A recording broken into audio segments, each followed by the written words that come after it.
ნიდერლანდების სამეფო ბორანი კუნძულ ტექსელისკენ მიცურავს. მგზავრების უმეტესობა ქართველები არიან. ტრადიციისამებრ ყოველი წლის 4 მაისს ქართველების დელეგაცია კუნძულზე გადადის, რათა მეორე მსოფლიო ომში დაღუპული 480 ქართველი ჯარისკაცის ხსოვნას პატივი მიაგონ. ტრადიციად გვაქვს ქართველ ემიგრანტებს ყოველწლიურად მოვდივართ და დიდი ამბით ველოდებით ამ დღეს და გავიხსენოთ ომში დაღუპული ჩვენი ქართველი ჯარისკაცები, რომელთაც ყოველთვის ვამაყობთ და ყოველთვის დღესაც რო გამოვდიოდი სახლიდან და ჰოლანდიელმა მეგობრებმა მიკითხეს თუ სად მივდიოდი, მე დიდი სიამაყით ვთხარი რომ აი აქ თქვენს მიწაზე დამარხულები არიან ჩვენი მაგარი ვაჟკაცები, ქართველი ჯარისკაცები, რომლებმაც გმირულად დალიეს სული თქვენს მიწაზე.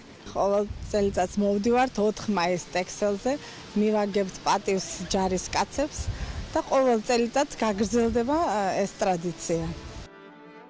ქართველი ჯარისკაცების ხსოვნას პატივი ნიდერლანდების სამეფოში საქართველოს ელჩმა გიორგი შარვაშიძემ, საელჩოს და საკონსულოს თანამშრომლებმა, ემიგრანტებმა, ქართველი ჯარისკაცების შთაბომავლებმა და კუნძულ ტექსელის ბურგომისტრმა მიაგეს. ტექსელზე ასობით დაღუპული ქართველის ისტორია სწორედ თავისუფლებისთვის ბრძოლის გამოხატულებაა. სამწუხაროდ ეს ბრძოლა დღესაც გრძელდება ჩვენ საბოლოო მიზნისთვის, ჯერ არ მიგვიღწევია. თითოეული ქართველი ამ ბრძოლაში ვართ და მათ შორის ჩვენი სამხედროები, რომლებიც ზოგისთვის შეიძლება უცხო მიწაზე იბრძვიან, ისინი სწორედ ჩვენი ქვეყნის თავისუფლებისთვის ბრძოლაში არიან ჩაბმული. ამიტომ დღევანდელი დღე ძალიან მნიშვნელოვანია. მე მინდა მადლობა გადავხადო ჩვენი ქართული სათვისტომოს თითოეულ წარმომადგენლებს, რომლებიც არა მხოლოდ დღეს, არამედ ყოველწლიურად ეს საბედნიერო ტრადიციად იქცა, ჩამოდიან და პატივს მიაგებენ აქ დაღუპული ქართველების ხსოვნას. ბელგიისა და ჰოლანდიის ეპისკოპოსმა მეუფე დოსითეოსმა ქართველი ჯარისკაცების სულების მოსახსენიებელი პანაშვიდი გადაიხადა.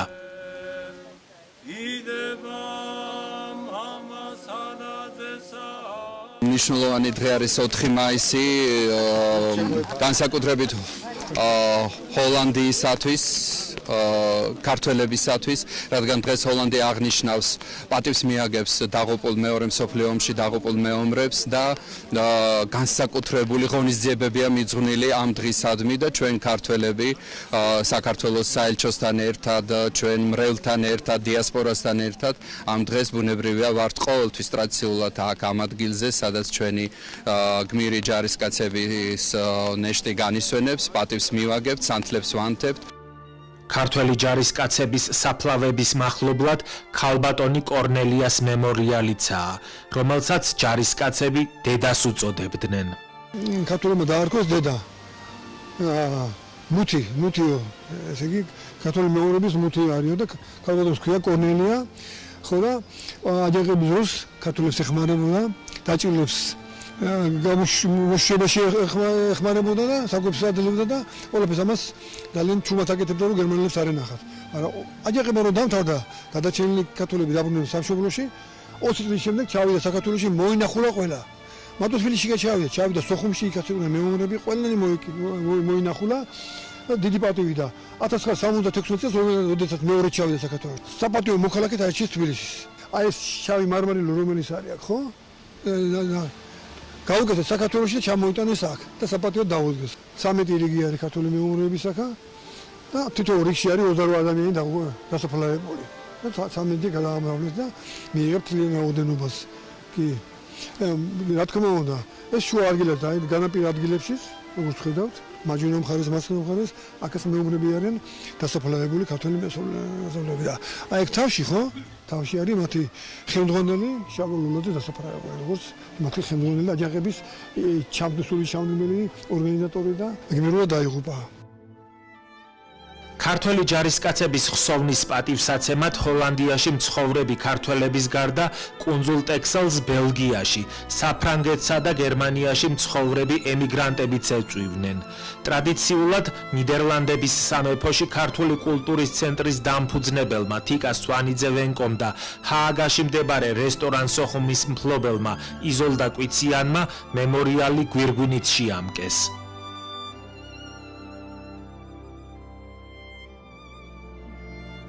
20 წელია, რაც ვცხოვრობ ჰოლანდიაში და მე 18-ჯერ ვარ დღეს აქ.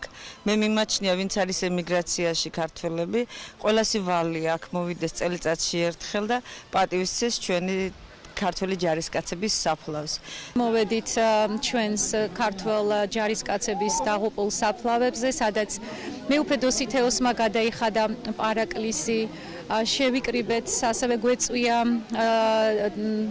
ბელგიიდან ქართული დიასპორა და ძალიან ემოციური დღეებია ეს ჩვენთვის. თიკა სვანიძე-ვენკოს და ქართული კულტურის ცენტრს არაერთი მნიშვნელოვანი და საინტერესო პროექტი უკავშირდება, რომელიც საქართველოს ცნობადობას და პოპულარიზაციას ემსახურება.